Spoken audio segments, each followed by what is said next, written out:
हुड़दंग जो हो रहा है उसके पीछे एक बड़ा नुकसान है।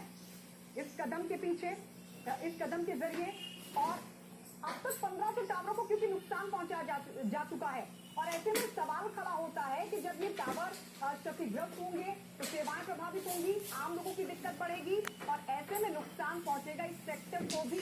साथ ही एक ऐसा माहौल क्रिएट होगा जिसमें निवेश करने वाली कंपनियां 10 बार सोचेंगी कि क्या निवेश किया जाए या फिर नहीं। है कि ये हुड़दंग जो हो रहा है उसके पीछे एक बड़ा नुकसान है। इस कदम के पीछे, इस कदम के जरिए और अब तक 1500 टावरों को क्योंकि नुकसान पहुंचाया जा चुका है और ऐसे में सवाल खड़ा होता है कि जब ये टावर क्षतिग्रस्त होंगे तो सेवाएं प्रभावित होंगी, आम लोगों की दिक्कत बढ़ेगी और ऐसे में नुकसान पहुंचेगा इस सेक्टर को भी। साथ ही एक ऐसा माहौल क्रिएट होगा जिसमें निवेश करने वाली कंपनियां 10 बार सोचेंगी कि क्या निवेश किया जाए या फिर नहीं। चैम्बर है वो भी हमारे साथ जुड़ेंगे, लेकिन इससे पहले सिंधु बॉर्डर की तरफ रुख करते हुए सिंधु बॉर्डर पर हमारे सहयोगी इस वक्त दीपक बिष्ट जुड़े हुए हैं क्योंकि आज बैठक भी होने वाली है सरकार के साथ। सबसे पहले उनको लेकर दीपक, अभी क्या अपडेट आपके पास?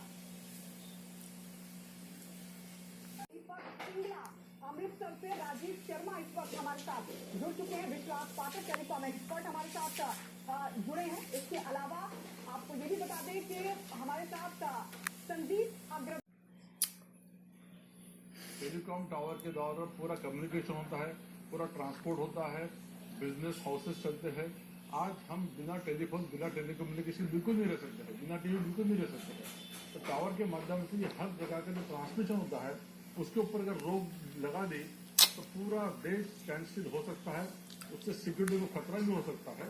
इसलिए ये जो बातें हो रही है और इस तरीके से नुकसान पहुंचाया जाता है तो बड़ा सवाल खड़ा होता है कि कहीं कोई ये साजिश तो नहीं, विदेशी साजिश तो नहीं, चीन की कोई चाल तो नहीं, स्वदेशी कंपनियों को नुकसान पहुंचाने की, देश की अर्थव्यवस्था को कमजोर करने की।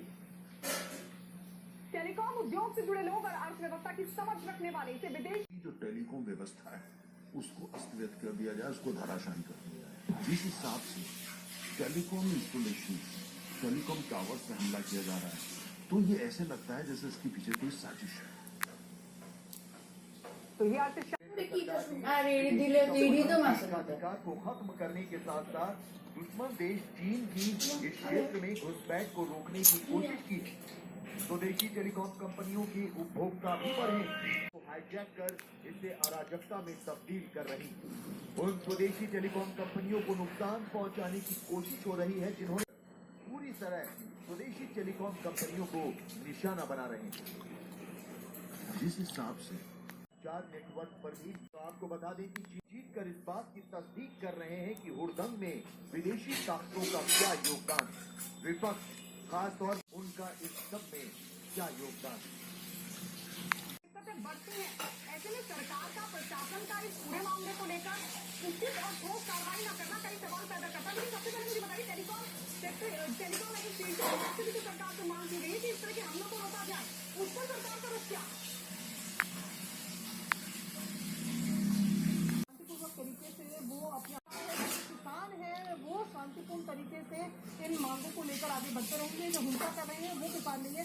साथ ही इसी हम लगातार बता रहे हैं कि राकेश टिकैत वहाँ पर मौजूद है और विभाग के पदाधिकारी हैं, उनके साथ बातचीत कर रहे हैं कि किस तरीके की रणनीति आज की मीटिंग के लिए रहेगी। और यहाँ आप देख रहे हैं कि ये पूरे गाजीपुर बॉर्डर की तस्वीरों पर हम आपको दिखाएं तो फायदा होगा।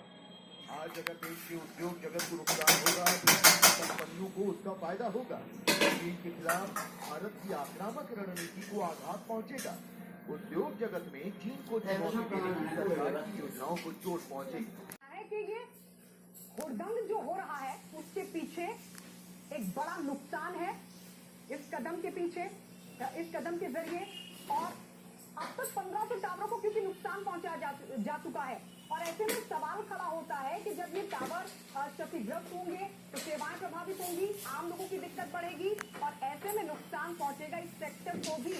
साथ ही एक ऐसा माहौल क्रिएट होगा जिसमें निवेश करने वाली कंपनियां 10 बार सोचेंगी कि क्या निवेश किया जाए या फिर नहीं।